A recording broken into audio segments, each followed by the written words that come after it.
ঢাকা দক্ষিণ সিটির নগর ভবনে রোববারও ঝুলছে তালা। এতে স্থবির হয়ে পড়েছে নগর সংস্থার কার্যক্রম। বিএনপি নেতা ইশরাক হোসেনকে মেয়রের দায়িত্ব বুঝিয়ে দেওয়ার দাবিতে টানা চতুর্থ দিনের মতো অবস্থান কর্মসূচি পালন করে সমর্থকরা। মূল ফটকের সামনে অবস্থান নিয়ে বিভিন্ন স্লোগান দেয় তারা। এলএমই সার্টিফাইড বিশ্বসেরা কপারে তৈরি ওয়ালটন কেবলস, যা আপনার স্থাপনাকে রাখবে সব সময় নিরাপদ। সে কিন্তু অনেক ভোটে জয়লাভ করেছিল, তার রেজাল্টটাকে রিটার্ন করাতেই আমরা অবৈধ বলেছি। অতএব আমরা চাই ইশরাক সাহেবকে অতি তাড়াতাড়ি যেন তাকে মেয়র হিসাবে শপথ করান।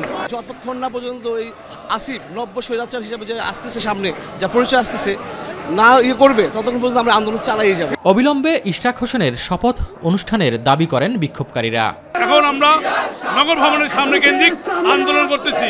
তারপরে যদি এই গভর্নমেন্ট না মানে, তাহলে আমরা ঢাকা শহর পুরো অচল করে দেবো ইনশাল্লাহ। আমরা অনতিবিলম্বে অন্তর্বর্তী সরকারের কাছে অনুরোধ করছি, তাকে তার দায়িত্ব বুঝিয়ে দেওয়া হোক পরিস্থিতি খারাপ হওয়ার আগে। নগরবাসী যদি ফুঁসে ওঠে, তাহলে এর দায়িত্ব সরকারকেই বহন করতে হবে। পরে একটি মিছিল নিয়ে সচিবালয়, প্রেস ক্লাব সড়ক প্রদক্ষিণ করে আবারও নগর ভবনের সামনে অবস্থান নেয় ইশরাক সমর্থকরা।